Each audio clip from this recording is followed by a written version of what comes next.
UpSurge.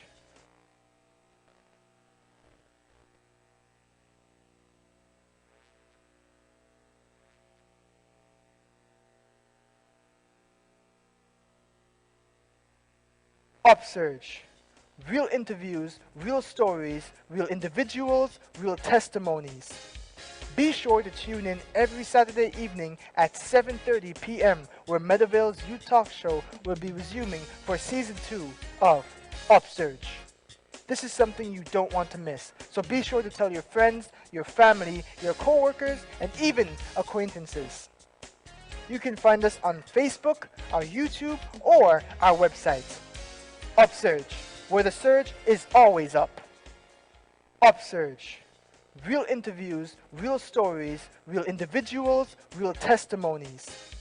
Be sure to tune in every Saturday evening at 7:30 p.m. where Meadowvale's Youth Talk Show will be resuming for Season 2 of UpSurge. This is something you don't want to miss, so be sure to tell your friends, your family, your coworkers, and even acquaintances. You can find us on Facebook, our YouTube, or our website.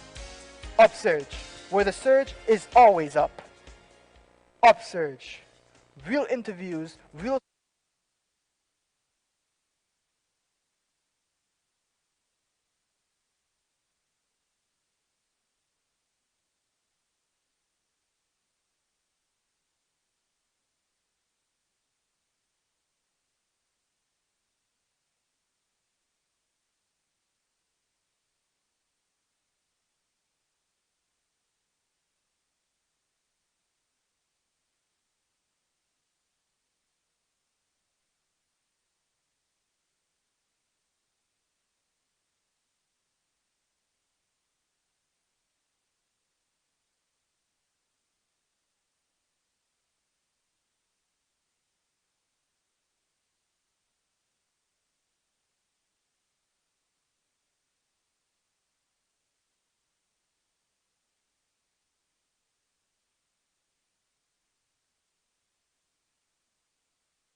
acquaintances. You can find us on Facebook, our YouTube, or our website. UpSurge, where the surge is always up.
Interviews, real stories, real individuals, real testimonies.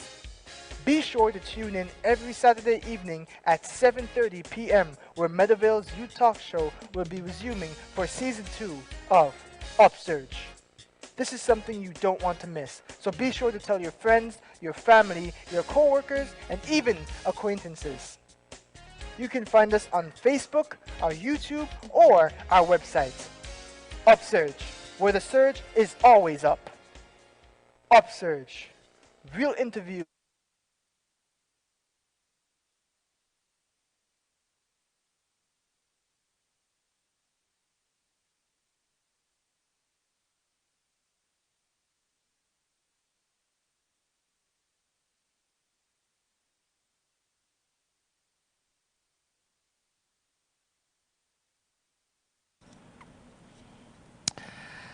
Hi, good evening, everyone, and we are so happy that you have joined us this evening. This is UpSurge Season two. season 2. Yeah.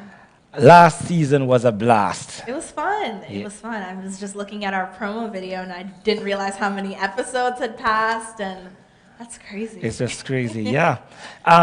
So this season, we're going to focus a lot on the family. Okay. We'll be focusing on building strong relationships, etc. And we start with what's the topic for this evening? So this evening we are talking with two mothers Okay. who have children who are living with disabilities. So we're talking about families and disabilities. Families and disabilities. Yes. This is UpSurge. Real people, real questions, real answers, real conversation. UpSurge, where the surge is always up.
At 7:30 p.m. where Meadowvale's Youth Talk Show will be resuming for season 2 of UpSurge. This is something you don't want to miss. So be sure to tell your friends, your family, your coworkers, and even acquaintances. You can find us on Facebook, our YouTube, or our website. UpSurge, where the surge is always up. UpSurge.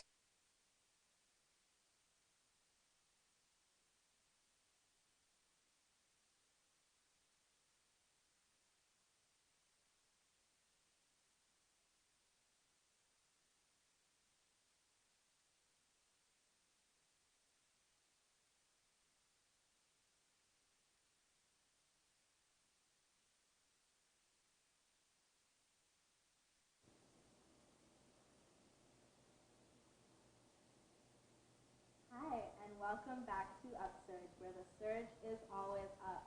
Joining me, I have Alyssa and Leonette. These are two amazing mothers they're gonna tell us a little bit about their story. So we're just gonna start off with that. Tell us a little bit about your story and your daughters, if you don't mind. Okay, so I'll go first. So I'm Alyssa, and my daughter's name is Chelsea. So at 3 years old, she was diagnosed with an intellectual disability. She's autistic. So from that time, we have been trying to figure out things, how we deal with her, a bunch of other stuff. It's new. It's our first child, me and my husband. So it was frightening to us, of course, because it's your first child. You never expected any of this. You expected a real, perfect child and everything like that. So it's been a challenge. So, yeah. Thank you so much for being here with us. Okay, and I am Leonette, and my daughter Sage. She's 3 years old. She has Down syndrome. We have another daughter, Sarai, who's 5 years old. We didn't know that Sage had Down syndrome until she was born. I never wanted to do any of the testing, any amniotic fluid, anything like that, because I thought to myself, it doesn't matter if she has Down syndrome or not. Yeah.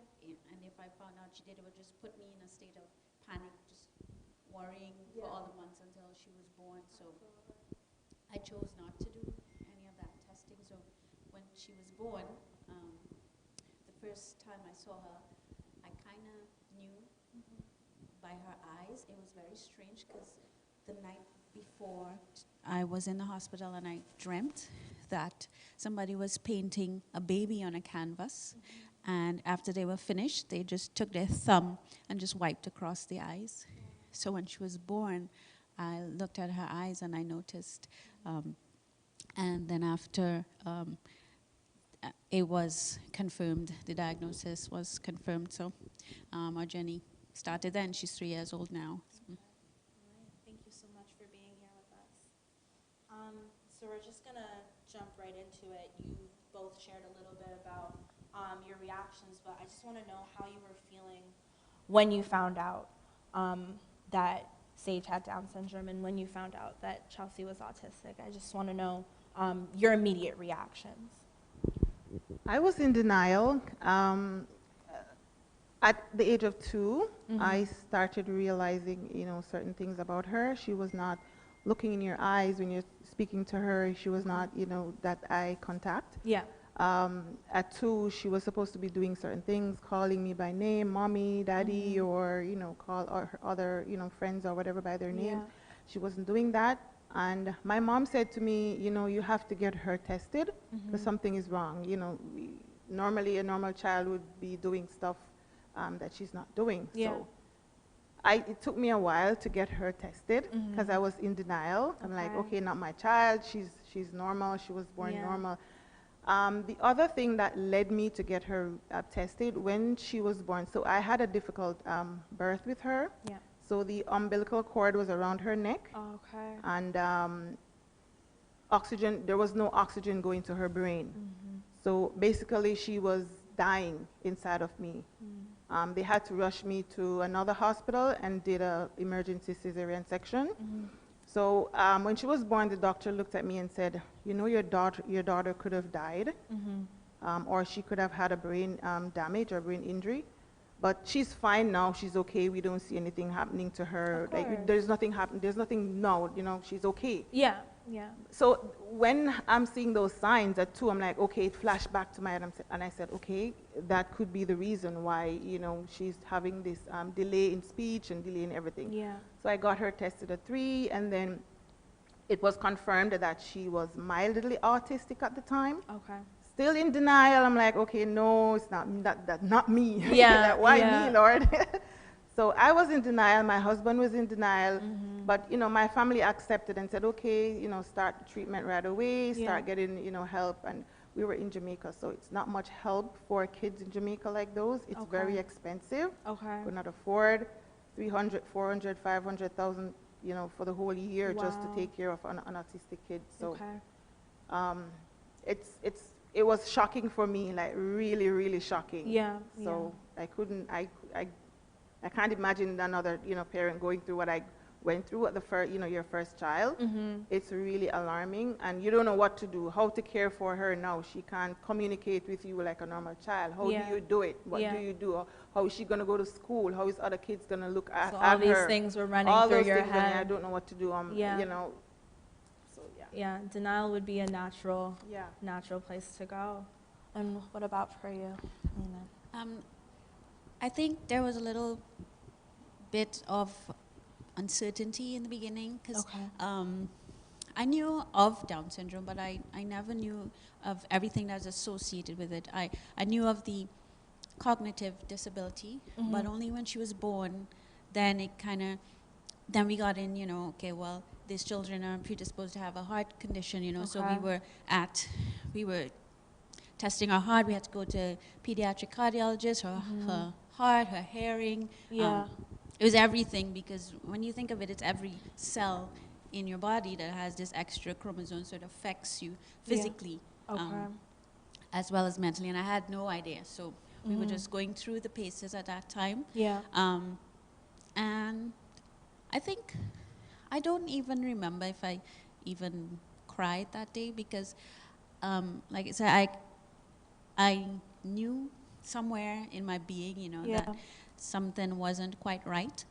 And we even had some family members who said to us, well, she's okay because she's slightly Down syndrome. I mean, there's nothing like slightly Down syndrome. You have Down syndrome or you don't. Yeah. It's just it for everyone, it kind of looks a little differently. But she's not had any major medical condition, so we went through with the cardiologist and all that. Her heart is fine. She didn't have to have any surgery or anything like that so far. Her hearing is okay. She still doesn't speak. She's nonverbal. Okay. But yeah, it just kind of changed your world a little bit, because you have all these plans on what's going to happen with your child and what's going to happen next. And I had all the little baby app telling you this great milestone was happening with your child now, and it just Those milestones yeah, aren't exactly the we same. missed those milestones. We missed that a long time ago. It's not happening, so you just have to kind of change your focus, and you just celebrate all the little things that Absolutely. You kind of change your image of what this childhood was going to be like, right? Yeah. So I'm just getting a sense that for you it was very overwhelming. You got a diagnosis a little earlier. Yes. So that it's, if you're not careful, an early diagnosis, it could steal your joy. absolutely. If you're not very careful to just celebrate this child and this birth and this person, you could fall too far worrying about the what ifs and what's going to happen in this child's life, and miss, some of that. Yeah. No, I can definitely understand that. So your daughter is 3, so she's not exactly school age yet, but we did have a little bit of chat about daycare. So I'm asking, how has your children's disability affected them cognitively and socially at school? So we chatted a little bit about this. So Chelsea is 13? Yeah, she's 13. So how does her schooling work? So she's going into grade 8 right in September, next week. Wow. Yeah, so academically, she's not performing at her level, at her age. Okay. So she can write her name and, she can spell it, but she can't read. Okay. So, that part of it is missing. Her intellectual ability to do, reading, math, whatever, it's totally, it's not there. Okay. So it's hard to cope. Sometimes she herself get really frustrated at herself if she's trying to write something and she can't write it. Like she has a problem writing S. Okay. She's writing it backwards. Okay. And she will get a little bit upset when she can't get it. Yeah. So I know it has affected her somehow, because she's not able to do stuff like, her normal pairs or whatever academically. Yeah, yeah. It affects me too, because at 13, she should be saying, she should be doing way, more stuff at 13 than what she's doing now. Yeah. So but when you get to accept certain things, you accept that she has a disability. There's nothing you can do. She's not going to be able to go to university, at 17 or 18. You have to accept it. Yeah. So you teach her at her own pace. Absolutely. So if she can just write just her name, Yeah. then that's what you have to do. And you try to push her to do other stuff. And do a little bit more. And then, yes, her brain will develop and challenge herself to do more. So I'm not really worried about her, getting to do math or English or whatever. I just, teach her at her own pace. Absolutely. Read books. She loves when you read to her. That's amazing. And she can tell you when you're done reading. She tell you how the story goes when you're done reading. So that's a plus. So I just accept it. And, school has been really challenging because she's a little bit aggressive. Okay. So I'm trying to get her to do behavioral therapy. Okay. It's slow here in Canada to get that going. Yeah, it's a bit of a slow But process. but I'm not giving up. Okay. I'm working on it. Most I'm going to get it don't done. give up. Yes, I'm going to get it done. Absolutely. Have to. Absolutely. Yep. Lena, what about you? Well, she just now actually started in preschool. So she's Preschool. the daycare preschool type thing. Okay. But I think it's a good place for her. Well, the idea is good for because I could be doing what I want. Yeah. She will more readily imitate her older sister or the other kids. She wants to be with the big girls. Okay. So she is more likely to follow them than she would follow me. Awesome. So I've noticed little things that she's doing. She's trying to use her fingers to count 1, 2, 3. Okay. So I'm glad that she has a space where she can be included with other neurotypical kids, and she can be included there and grow and learn. But, Absolutely. I don't know. I do imagine it'll be challenging because they're not gonna be on the same page as At the same everybody. pace. Yeah, and the peers are gonna go way ahead of you. But I still have, I still have hopes for her and see what will happen next. Absolutely.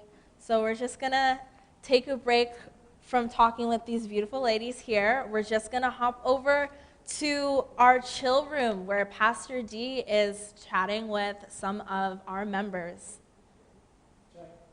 Over to you, Pastor D. Check, Can you hear me? check, check, check, check. No, I can't hear you, Lexi. You Check, can't- check. Maybe we should check, check, check, check. You could hear me, Alexi? I can hear you. Okay.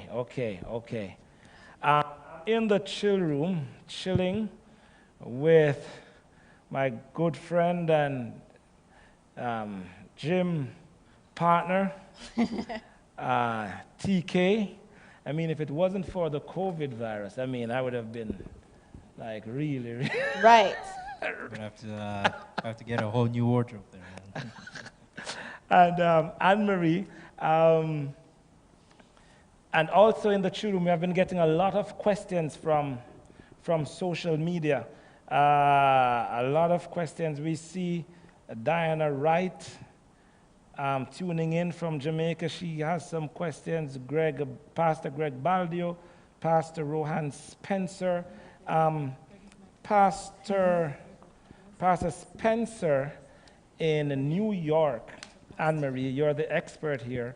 I'm asking the questions. TK is representing the lay people, so he'll have questions also from time to time. But Pastor Rohan Spencer is asking for you to explain, or someone to explain, what is Down syndrome? Okay, first thing, I am a teacher. Is your mic on? Yeah.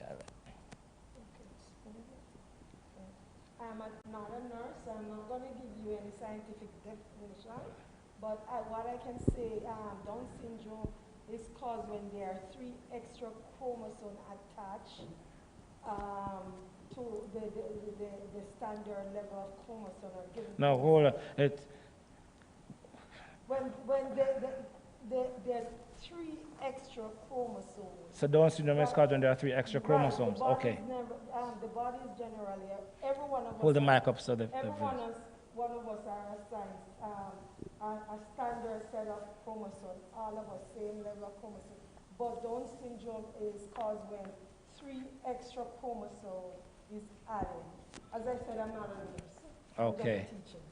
Well, that's a good, for you to be a teacher, that's pretty much scientific answer, Anne-Marie. I know that you do a lot of research in your field to garner more information each day to deal with these kind of situations. TK, what's up? Yes, I basically have a few questions as it relates to especially people with autism. I remember I had a very good friend of mine back in high school, in one of our computer classes. He was a very smart guy, but he was autistic, and some of the problems that he usually had was reading people's emotions when having conversation, or trying to articulate some of his emotions, or some of his speech. So how can we be able to better relate to people with autism in situations like that, where they have difficulty reading our emotions or expressing? Generally, it's taking the time to communicate, not rushing. Hold my close here. Okay, so it's taking time to understand. Right on the mask. Yeah, there. Yeah. Taking the time to, if someone is communicating at any level, you would take the time to understand what they're saying, especially if someone who is having communication issue. So or have delayed speech.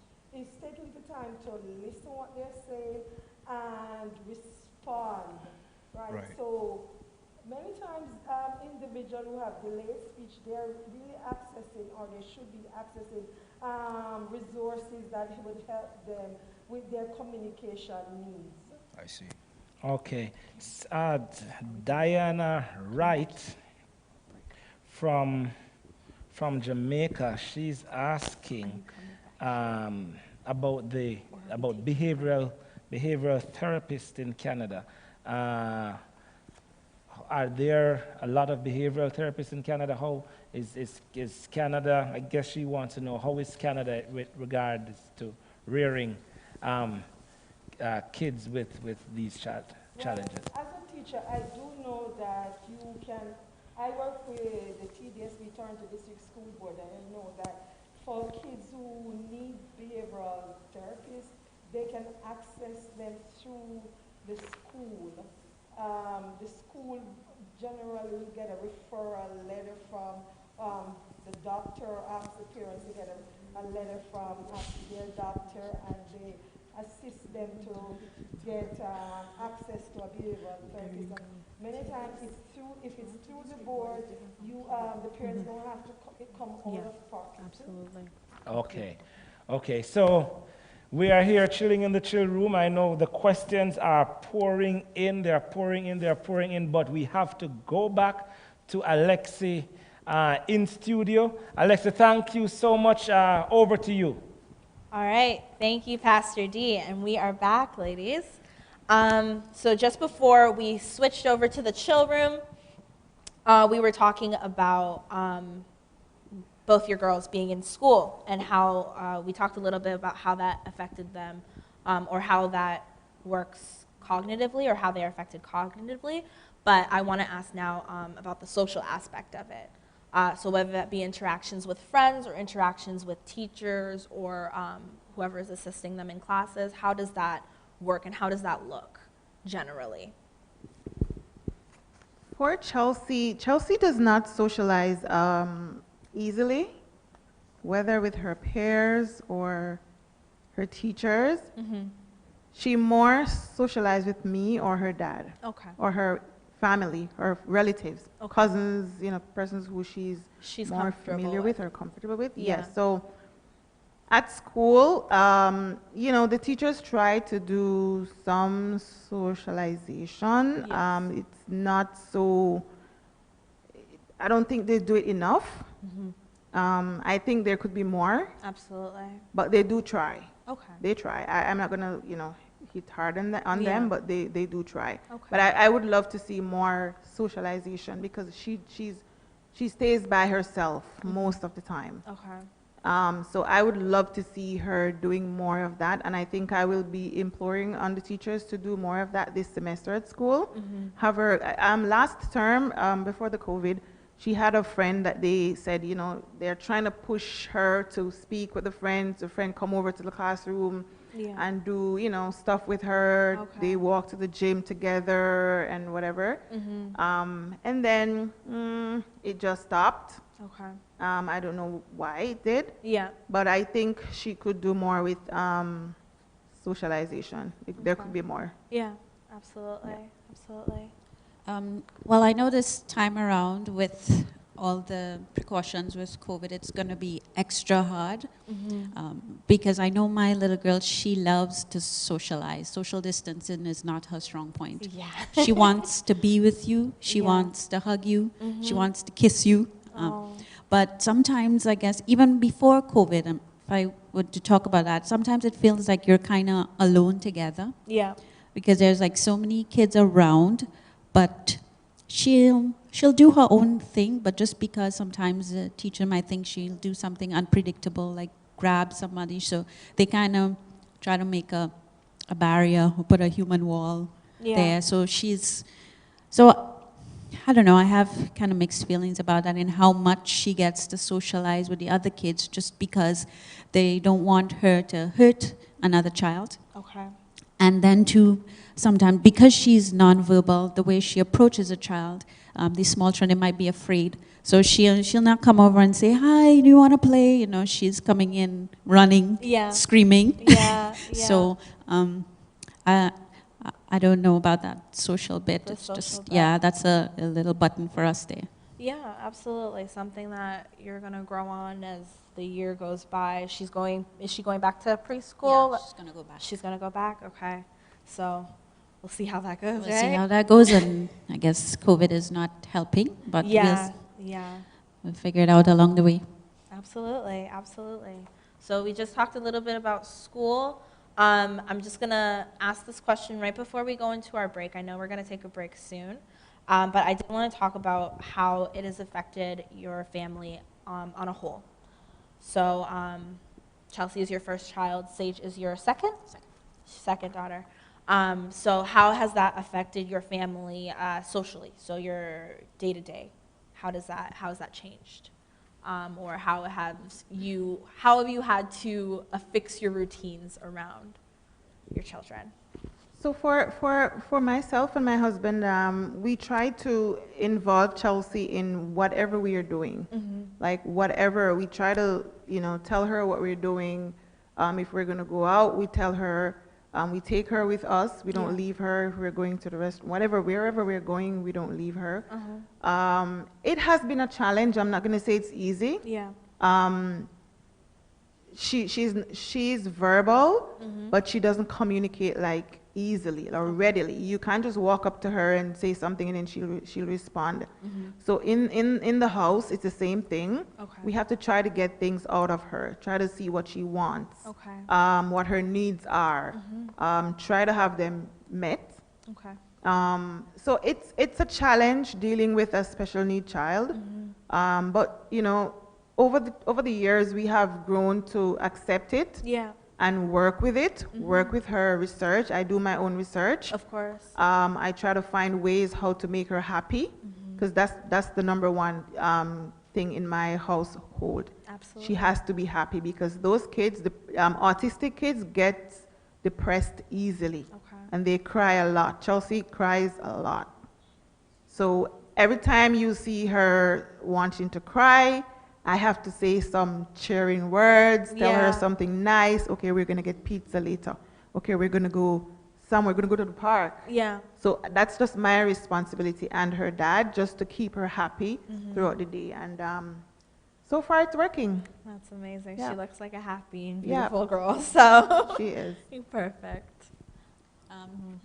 Yeah, it does kind of change your family routine. Because before it was the three of us when we had my older girl, and I think things were simpler in terms of, okay, play dates, sure.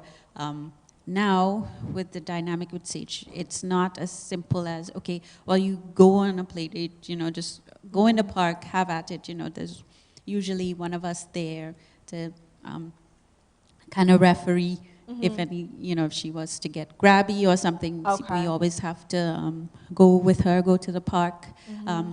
Things like eating out, going to a restaurant. She doesn't want to sit for a very long time. I mean, most young children, so there's that don't. mix too, because Yeah. she's only 3, Of course. She's not going to sit through 8 courses, Yeah. But it's a little extra because she tends to shout a lot, and you get people looking around and Yeah. acting crazy. But you just kind of grow a thick skin, and we do everything together, and we try to keep as happy as possible. And her sister knows that she's a special, extra special baby, so we make it work. Okay, that's great. So you've answered my socially question, emotionally question. I think we're going back to the chill room. That's what the top people are telling me. So, Pastor D, can you hear me? Alexi. Yeah. Yes, I'm hearing you loud and clear. Awesome. This time. We're over to you. Okay, thank you. We're here chilling inside the chill room. I have a question for you, Anne-Marie, from social media. This is coming from Carl Kemp. He's in the Bahamas. He's asking, how can teachers help in socialization? Or what's a teacher's role in fostering socialization with I these know children? for myself as a class special ed teacher, we do encourage socialization among kids, especially outside. And, when you have gym, everyone has to participate. Yeah. Everyone has to participate actively, so we encourage, each child to engage and make friends. But at the same time, you can't force it. It has to be natural. What I do and encourage is for parents to get their kids different resources, get them involved in different things. Maybe music lesson, These things learning help. taekwondo, get extracurricular activities, get them involved in extracurricular activities. And through those means, they can make friends. Okay, sounds good. TK. It's I know awesome. you have a Yeah, question. we have another question here. Like, it's pertaining to how to communicate with, a person who might be nonverbal. Like they're not able to communicate. Right. I remember I have a cousin, Enoch. He's an older cousin of mine, and growing up, we always used to have trouble communicating with him because of his disability or inability to communicate. Like it was very hard to comprehend what he was saying, and to respond. You can't respond So how would you be able to communicate with somebody who is nonverbal? Well, there are so many ways. One, I'll go through them. One of the ways and the most apparent in this communication age is computer, right? Assisted technology. You have read, write, goal. You have so many different, the students have so many, in the classroom, have so many ways and means to access the various apps and different ways of communication. And and they have instructors coming from the board to teach them. Sometimes you'll find them, they're more proficient, they know how to maneuver these different resources, even more than myself as a class teacher, because kids are just smart these days when it comes to computer. Another way, it can be through sign language. If it's nonverbal, it can be through sign language, or it can be through the board. Sometimes you have different clipping board where they show the picture and the word. They can use that to communicate. And kids, once they understand that this student or this child is nonverbal, you generally find that they're willing to work and help that kid who does not, have that communication skill that they have, right? So there's so many ways. If the child there's sometimes nonverbal means that the child makes the choice not to speak. It doesn't mean that the child cannot speak. So sometimes when we realize it's more of a psychological issue, the child generally have access to the school psychologist. Okay. Great answer. Yeah, so we are out of time in the chill room, and I guess we're going to take a break. On the next side of the break, Alexi will be in the chill room. I will be on set. This is UpSurge, real people, real conversations, real questions, real answers. UpSurge, where the surge is always up.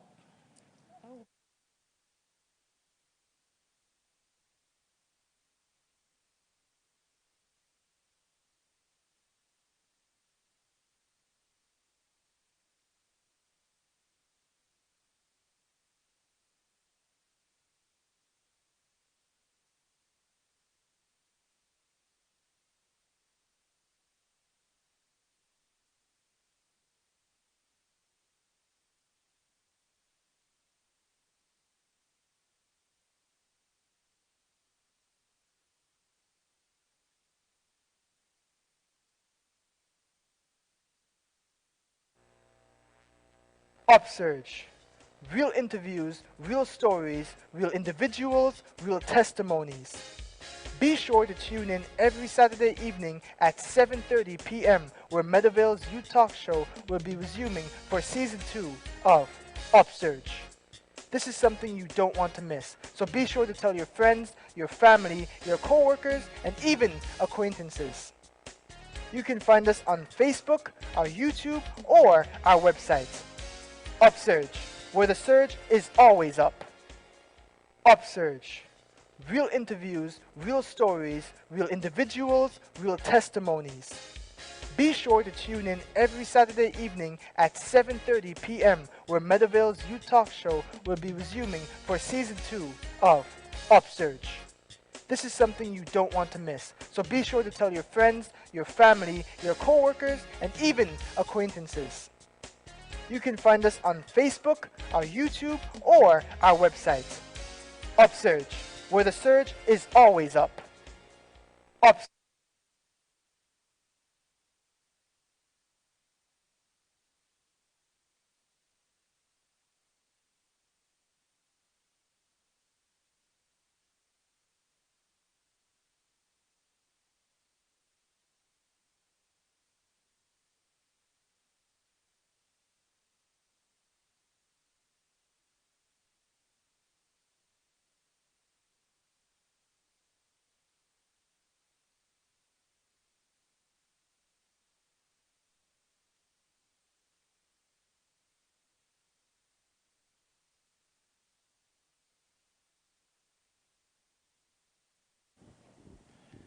Hi, and welcome back to UpSurge. We're here with our two guests. We are happy that you stayed with us for the second segment. As you know, we are dealing with the topic, coping with your children with disabilities. And our two guests have been giving us some real information.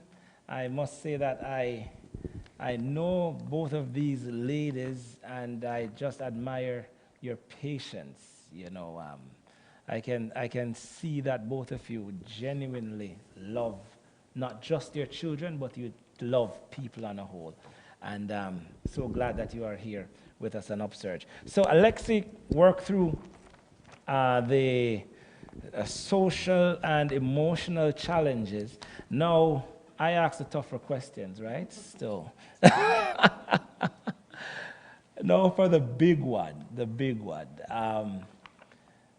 talk to us about the financial challenges, because just thinking to myself, it must be financially taxing at times, relating to to your situation? Who is going to go first? I can go first. It is definitely a financial challenge in several ways. Because if you really want to access the type of therapies that would really be beneficial to your child in the way that you think is best, you're going to have to, there are services available, but you're going to have to put some money if you want some more for your child. In terms of medications, in terms of specialists, extra diapers. They're going to be in diapers longer. At least my child is in diapers longer than a regular child.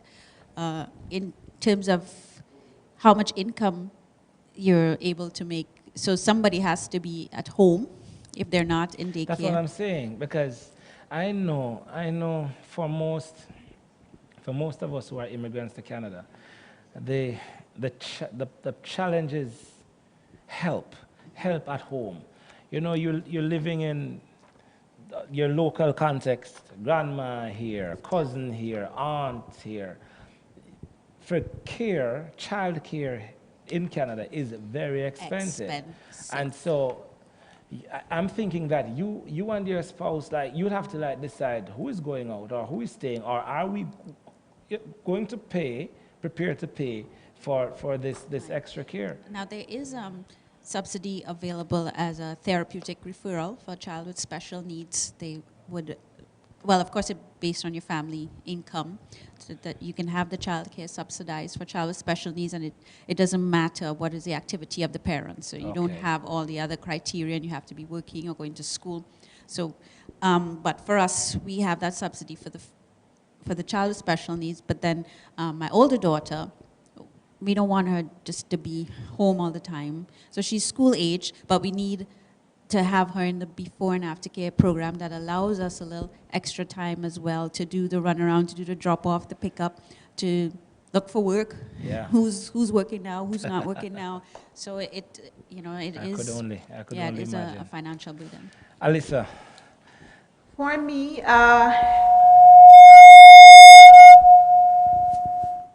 so it was a challenge for me back home in Jamaica. So Chelsea could not attend a regular public school. It had to be a private school. So, a private school in Jamaica is not cheap. $40,000, $50,000 every term. Every 3 months you have to find that.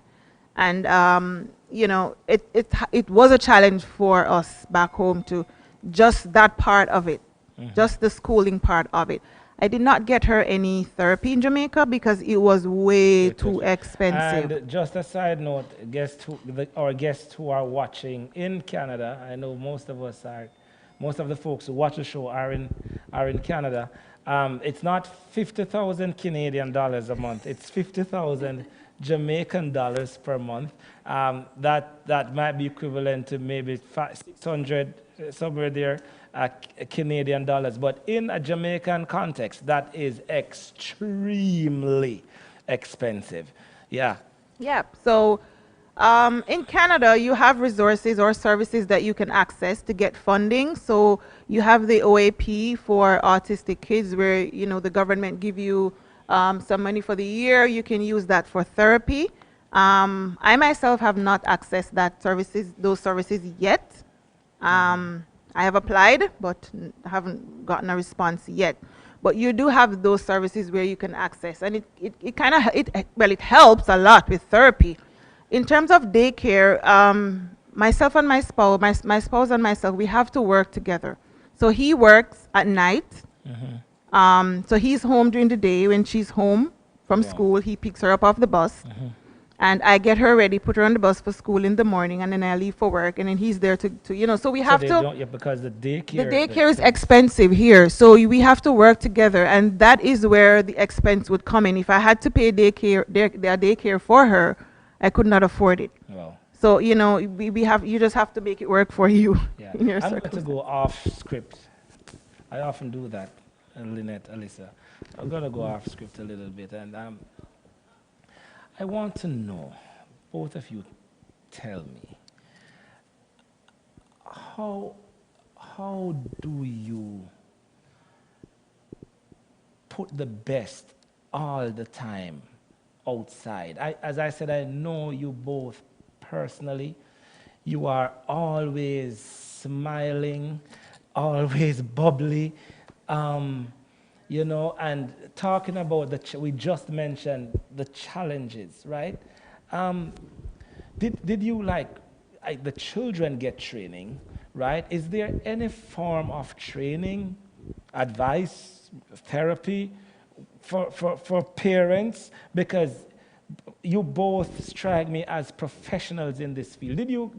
Was there a course that you both did, or? But they say kids don't come with manuals, not special kids don't come with manuals either. And it's funny you ask me that, because especially with the COVID times, is we don't have that support that we had back at home in Trinidad with the auntie and the grandma. So my husband was working. It was very isolating for me to be at home with this child who needs your attention in this way for so long. And I remember we had a visit just before she went into daycare, because she was going just like an hour or two, a few days a week.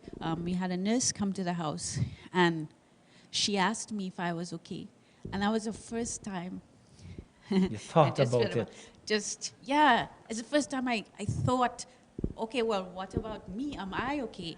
And then I realized I'm just feeling overwhelmed now thinking about that I wasn't okay. So it's like what you're telling me, it's like an adrenaline rush or shock. You're going through an extended period of shock until there is awareness. You're just like you did it, yeah. You're doing it, yeah. You don't know how you do it, but you do it. You're just moving. God gives you a little bit of more like extra stuff within you to deal with stuff, so you have to deal with it, because you're not gonna let this child suffer or let her go, without some needs or whatever. So without some there's needs. this So God factor. there's You us, believe. yes, You are confident that there's this God factor. God gave us some extra. Keeps us smiling, Yes. keeps us smiling, and Yes. Putting the best outside. Because you said it. Yes. You did not come to the realization as to what was happening to you until the nurse asked, "Are you okay?" It's like someone who would have received a wounds from an accident, and you're in shock. You're crawling with your bottom half missing. And then when they finally get to the hospital, they're like, "Sir, do you know what happened to you?" No, and then they realize, hey. You're missing your legs. But there has to be, as you said, Alyssa, a God factor in all of this, because it's an extended period, and you keep going. And do you feel?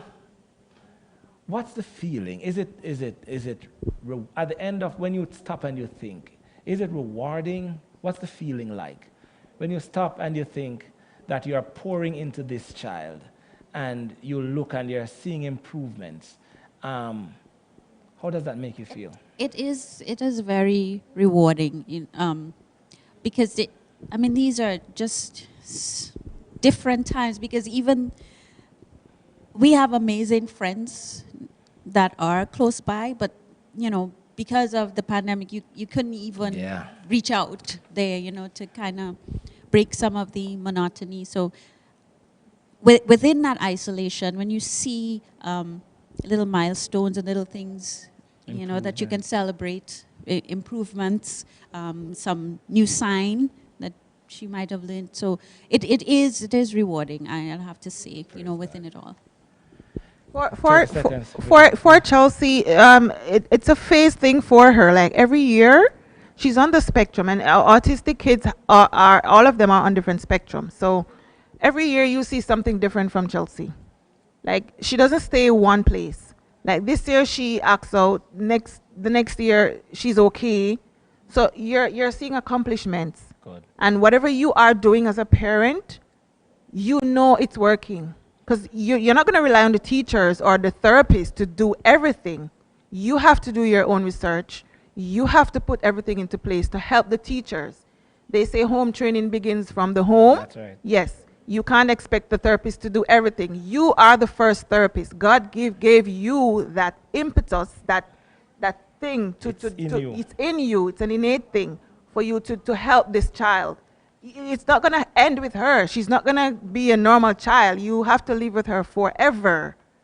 Keep So you have helping. to accept it and just do what you have to do. Powerful, powerful, and informative. We are going to go now to the chill room. Alexi's in the chill room with Anne Marie and Takuzma.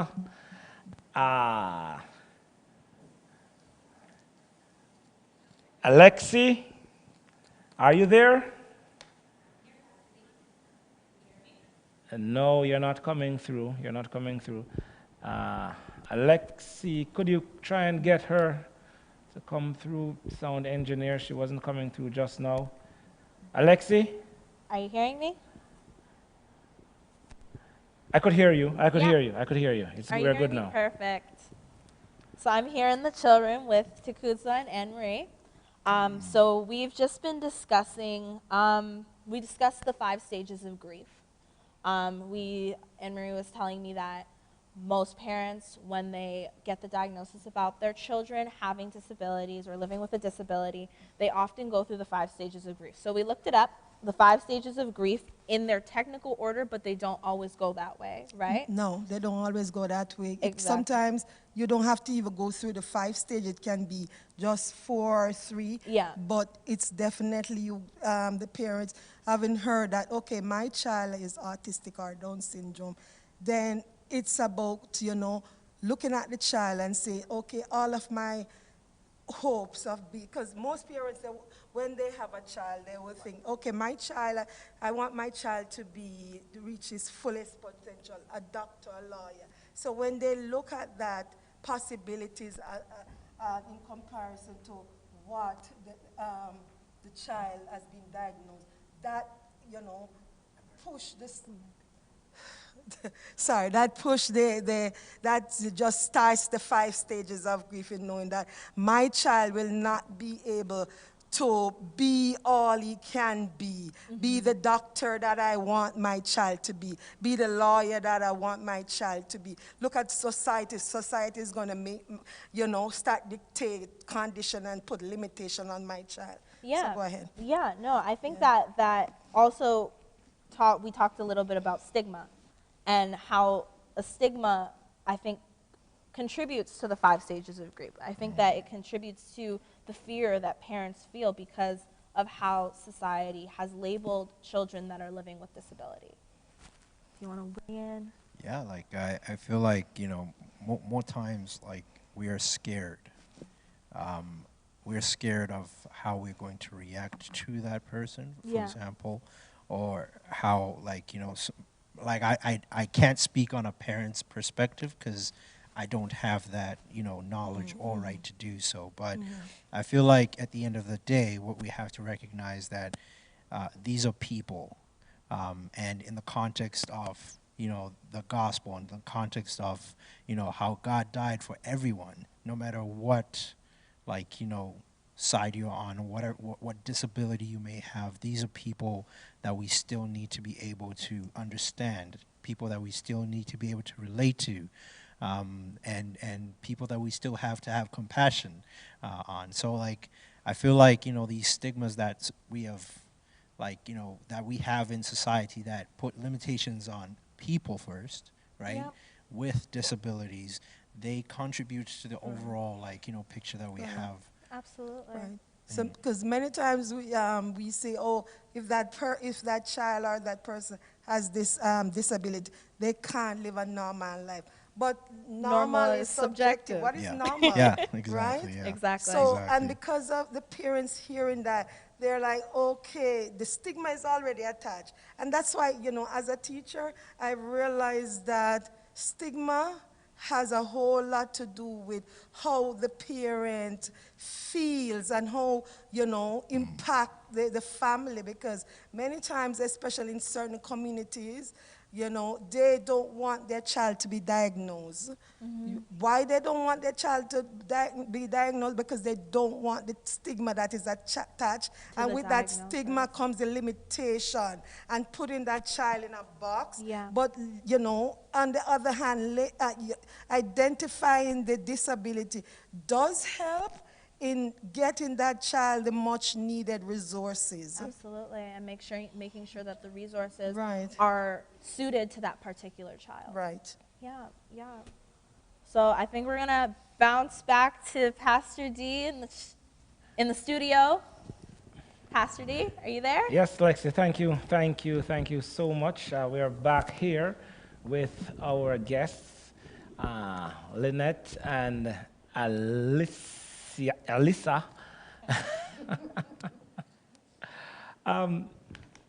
So in the chill room, I heard Alexi and the crew talking about faith, the importance of faith, the importance of the God factor. We touched on it before we went over to the chill room.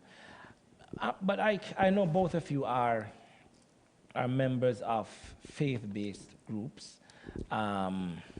You're a member here, Alyssa, and Lynette, you visit us from time to time, but you're a member of a faith group, a Christian group. So we're all Christians, and we know the importance of God in our lives. But has the church, how has the church overall helped you to cope with this situation? What support, what help you got from the church? Church overall, your church, other churches overall. I think I have a mixed experience because I think the church is the people, the people in Christ. Yes. And I've had experiences in the church where my daughter might be shouting and you'd get those looks like, oh, why don't you sit in the back? You're being too loud. I can't hear the gospel because your daughter is disturbing me. Can't hear the gospel because the child is disturbing. Can't hear this gospel. I want to know which gospel they're trying to hear. I've had that experience, but I've also had the experience of, never mind, sit here, or do you need anything? And I mean, just that asking, do you need anything? Sometimes it makes such a difference just to see that people care. And I think that has been very supportive for me. And we always have people praying for us. Praise God. And we need that. We try to teach our daughters to pray because really and truly the therapist is not going to do and that. Just not to interrupt what you're saying, but you made a point that I want our viewers to understand, because derailing a little bit, I've heard people saying, I'm not going back to church because I had an experience. So they come to church, something happens, they get upset and they go. But what you said just now is an indication that if we just wait, we will see the brighter side of things. So you came to a church, whatever church, got a negative current, and then shortly after, it turned into something even that's positive, that to some extent would erase the bad experience that you had, just to ask you, how are you doing? That compassion, that care from the same church. Yes, and that's important, and it kind of goes back to the whole reason why we're in church. We didn't go to church, to make other people comfortable. That's not why we were there. So it didn't really matter that some people felt she was, it's too loud or whatever it was. So I think once you know why you're there and what you want to accomplish, you have that faith in your family, it wouldn't matter, and you can still find yourself in a So place true. of worship. So true. Alyssa, what's your experience been? My experience. So Chelsea spent most of her time going to church in Jamaica. I mean, church is everything to Chelsea. If Chelsea is not going to church one Sabbath, she maybe cry or, I want to go, or yes, because back in Jamaica, every Sabbath we're in church. She wants to sing. She wants to go to Sabbath school. She loves singing. She loves singing. So you think so So- the church environment It Helps. helps her, yes. and it's free therapy. And it's free therapy. So The yeah, music, the everything. music alone is therapy. When Chelsea was maybe a year old, Chelsea was singing in church, Wow. and everybody was like, "How old is she? Wow. How come she's singing? Like she knows that song in the hymnal, because she hears it at home. Like I sing to her because I love to sing. From she was in my tummy, I'm singing. So, she loves to sing. So coming to church. So my experience was at church is not such of a bad experience. I have had help with Chelsea. I'll go to church and people would just come take her from me and sit with her for the whole day, and she'd be a good girl, and I'll just go for her and feed her. And so my experience, I'm not gonna say I've had bad experiences at church. Here coming to Meadowvale, I'm not gonna say I have had bad experiences either. Praise God. Everybody's welcoming, and everybody's like, "How is your daughter?" People would call me, "How is your?" Because they know, whoever know me, they know that she's a special need child, so This they is would a ask church me. on Montevideo Road. Yeah. We pray, we praise, Very we good. proclaim. Yes, And we try our best by God's grace to share His love. yes. And I really appreciate the people who have spoken to me so far. They have appreciated Chelsea, welcoming stuff. So I haven't had a bad experience with the church. Praise God be the glory. Praise God. We're wrapping up now. And I'm going to ask you both a minute and a half each. There are other mothers out there with the same challenge, a similar challenge as you both are facing. And quite a bit of them aren't coping as well as both of you are. Many are burdened and they have sunken into depression. Many, they're just at their wits' end. They feel like giving up. In a minute, what word of encouragement? Share with us that special Bible verse. What do you do? How do you keep smiling? How did you manage to go through that stage of shock for so long until the person asks you, how are you doing? Right? Share with someone who is watching right now. Lynette, what word of encouragement do you have for them?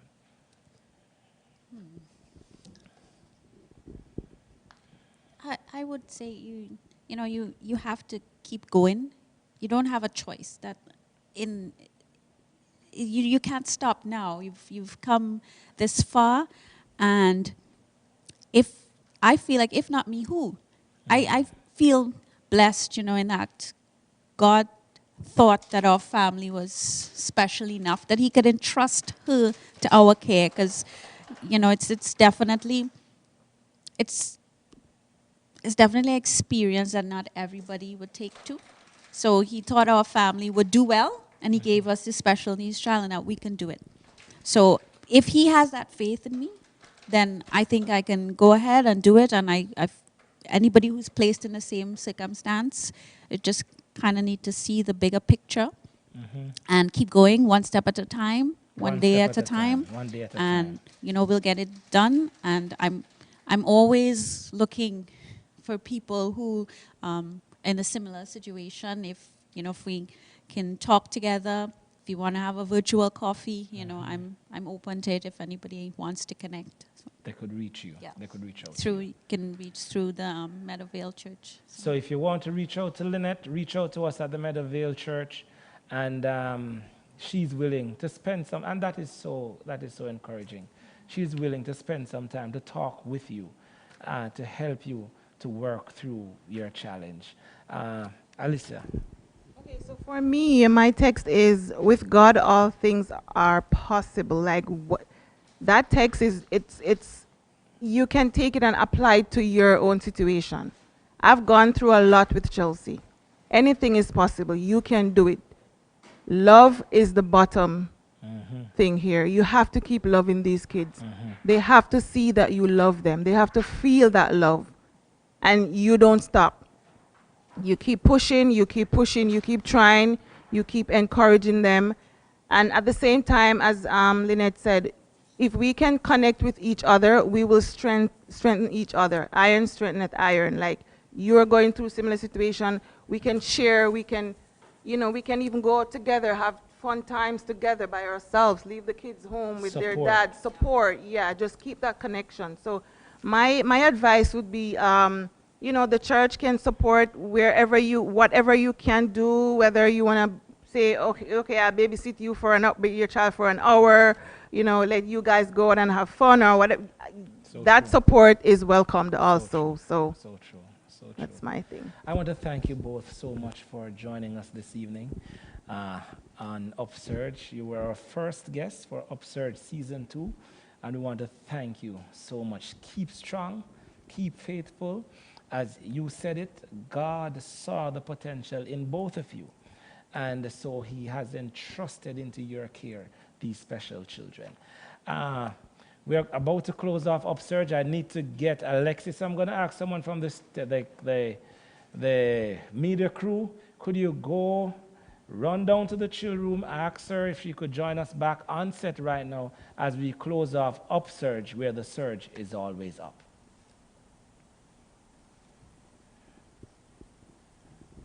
Hey, folks. No, it's you could go. And are we back? Are we here in the chill room? Yeah, let's see if you could hear me. Yeah. Words from 10 seconds each from the folks in the chill room, and I sent someone from the media crew to come there and to get you back here on stage. So we have about 20 seconds to wrap up, so do what you're doing quickly. Okay. Someone is at the door. Oh, okay. So, chill room people, your 10-second remarks as I make my way to the studio. Amazing.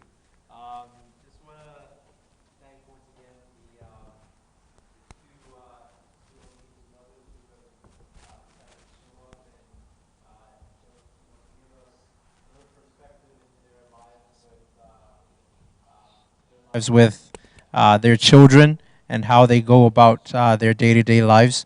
So just want to encourage them on and to also encourage everybody out there who might be might be discouraged in how to deal with people or interact with people with disabilities. Anne Marie?